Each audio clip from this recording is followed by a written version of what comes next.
It's a different line. See, because of that little thing, it's a different line. It's not the same at all. Like, dude, seriously, you had to have. You had. I get. Just admit it. Just admit it. Yeah, right. Exactly. Just admit it. Yeah, we fucking sampled. We did what every other fucking rap artist does, and we sampled music. Yeah. Just admit it. I mean, people still liked your words, right? So just admit what you did. Right.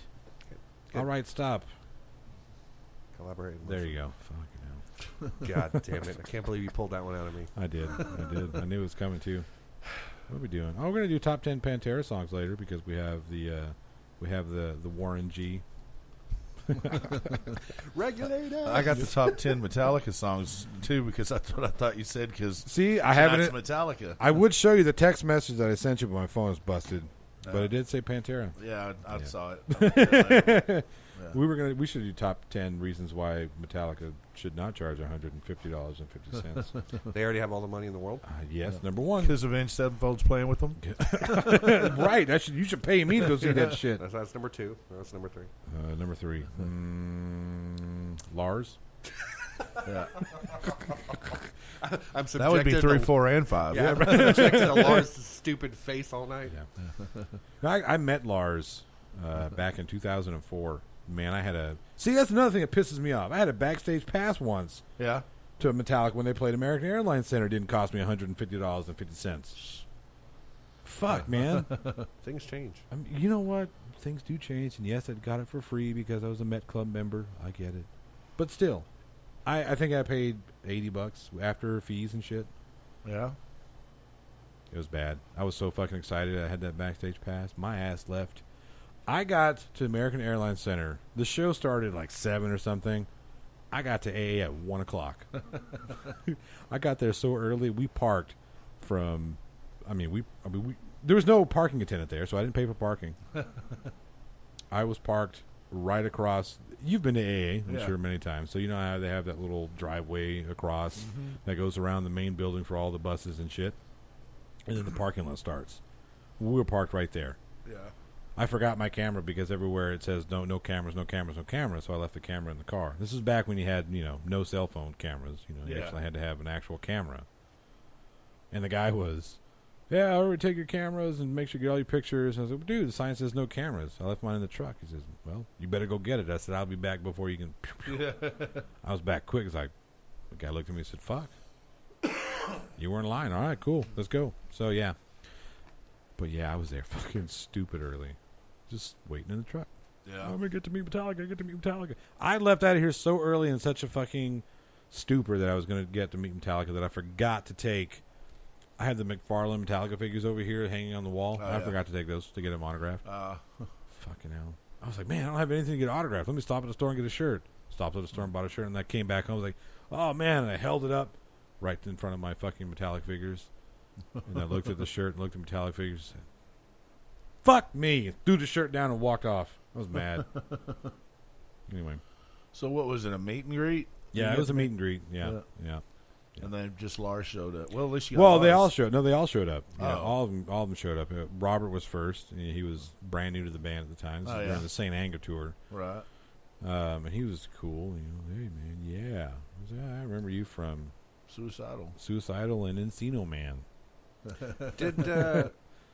Did Suicidal Tendencies have a song called Over the Wall? I believe so. Okay. And he's like, oh, yeah, There's a man. reason for that, but don't worry about it. He's like, oh, yeah, man, it was a prom scene. I was like, yeah, it was a prom scene. Yeah. So I got paid a lot of money to do that.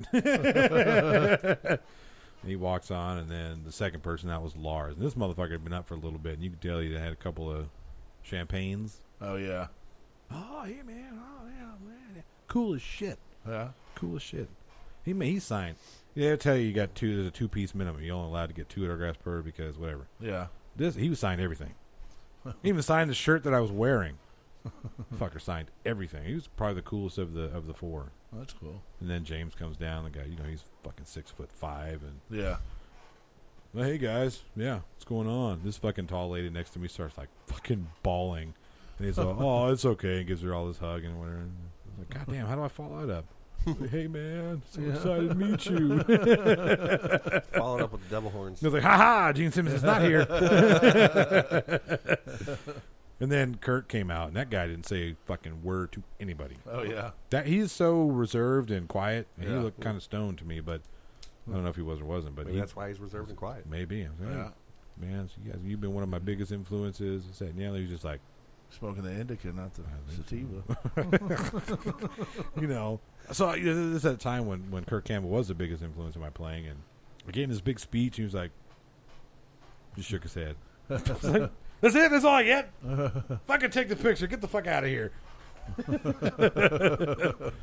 No, I was very grateful to get pictures and all that stuff. But yeah, That's cool. Yeah. yeah, that was cool. I was expecting Lars to be kind of a dick, but no, he was like I said, he was a cool Especially by that point, you know. Oh, I yeah. mean, they're playing American Airlines. They're huge. Oh yeah, sure. Yeah. Is that because of that video? What video? Remember that cartoon video with? Oh, with Napster, James Napster Lawrence? bad, Napster bad. Fire, Fire bad, fire. Ooh yeah, yeah. That was actually pretty funny.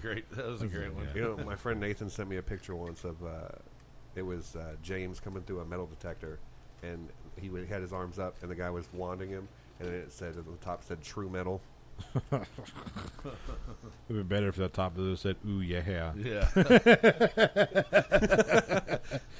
been better. Yeah.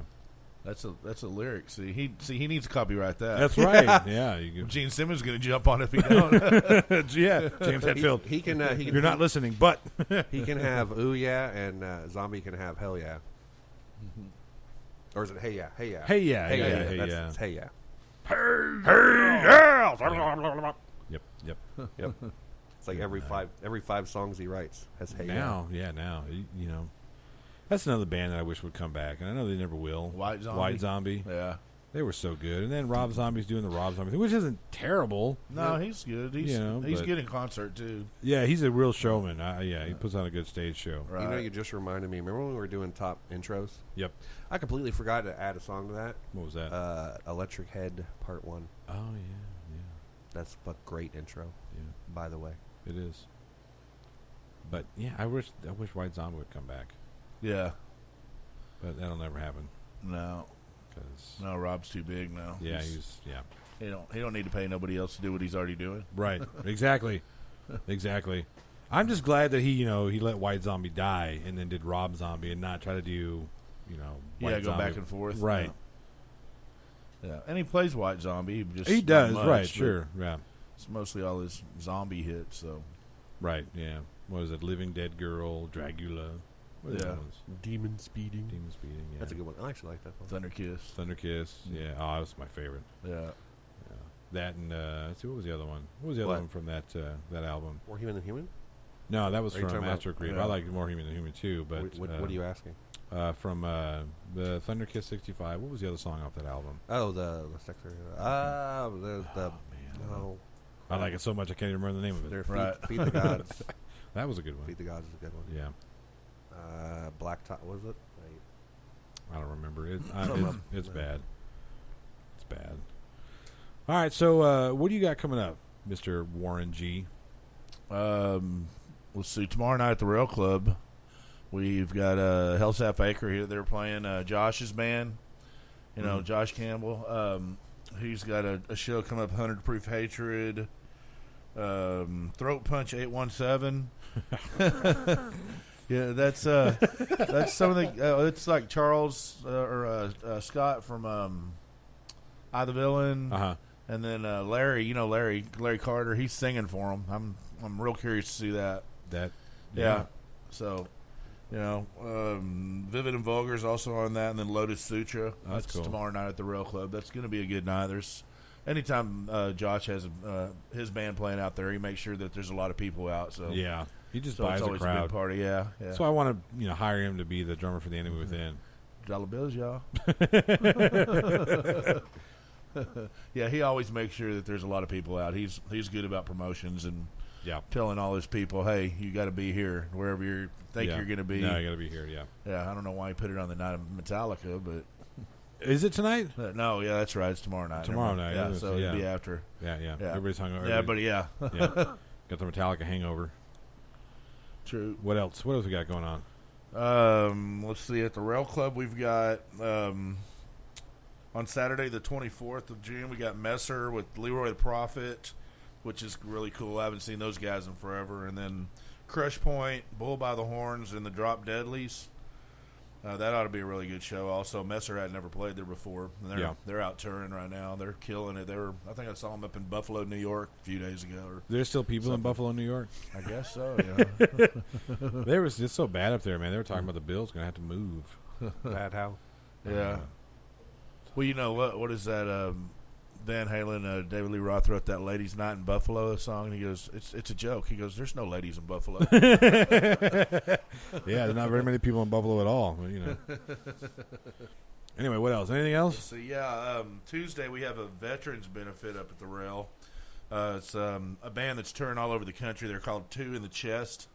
They are just touring just for homeless veterans, and they're giving all the money to them, everything that they take off the tour. That's cool. Yeah, I thought that was really neat. And we got a Nonconformist, Rugburn, which is Chris Sativa's band, but Nikki McKibbins is singing for him now. That's cool. So, yeah, they'll be there. And then Tower High. And, again, all proceeds go to the veterans. Any veterans that want to go to the show, you get in free. You know, and then all our proceeds, anything that comes from the door, you know, none of the bands are taking any money at all. It all goes to this homeless veterans deal, which is, you know, that's cool, great, man. Yeah, that's good. Yeah, yeah. good cause. We need to help them, definitely. Sure. Yeah. These guys out there fucking doing what they're told to do by the United States government, right? Fighting in wars that we probably shouldn't be fighting in, but these guys are out there doing it. Yeah, because that's what they signed up to do, to protect and serve. Not cops, but you know what I mean. Yeah. Yeah, then we got Saturday the 14th, we've got the War Beast CD release party, and it's actually going to be a benefit for Bruce Corbett. He just got diagnosed with esophagus cancer. Oh, man, that's not looking good for that guy. Yeah, I know. And then he's already had the heart problem, so he did his last show with War Beast a couple weeks ago at the Rail. He got to get up there and sing one more song with them, which is, that's a heartbreaker, man. I love this dude. I've known him since I was a kid, and he's always been there. He's always been in the scene, and that's pretty much what he is. He's well, yeah. I mean, he's been doing it for as long as he's been standing up. Yeah, he's been doing something music. Right.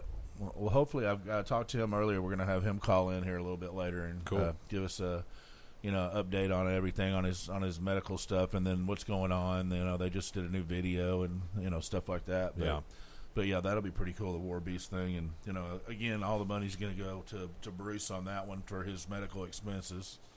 Oh, jeez. So, which got to be astronomical. Hundreds of thousands of dollars, I guarantee is. Yeah. Because it ain't cheap to get sick. Fuck no, man. Hell no. But speaking of guys with cancer, I'm sure you heard about Rustin. Yeah. I mean, I know he's kind of dropped off the map here even now because, he had the brain cancer. And well, apparently none of the treatment has worked. So they're not going to do any more treatments, and they basically said you got about 6 months. Man, I didn't know all that. I know that they gave him up to 5 years. Yeah, a couple of years ago or a year ago, something like that. And I haven't seen much of him lately. I know he's been taking care of himself. I guess he's been battling, and Yours and posted an update. I guess it was yesterday or the day before. Yeah, talking about this is what's been going on. Rustin is. It's just not going well for him. That's terrible. Rustin's. I mean, I've known Rustin for a long time, since back when I ran the Rock Star. He was bringing bands in there and putting them in, and then doing Tomcats out in Deep Ellum, and then he went over to what was that? The place that turned into Tomcats over here. Skillman. Yeah, Skillman. Yeah. Yeah, so he's always been around. Everybody, every band around knows who he is. Yeah, yeah, he's always been one of the cooler venue guys, especially for us. He was like, "Hey, you want a show? Cool, here you go." Yeah, what I like is he always makes sure that everybody gets paid. That's the thing about it. Is, and he's up front with you. He'll tell you, you bring this many people, you get paid for this many people. Period. Yeah, we'll take the first 10, and then after that, it's all yours. And I'm cool with that. What I don't like is some guys that have like the fucking Pythagorean theorem way of paying people. Well, if you bring 100 but so I'm not talking about anybody specific right now. Yeah, right. Warren knows who I'm talking about. Anyway, who else? After Bruce, after the War Beast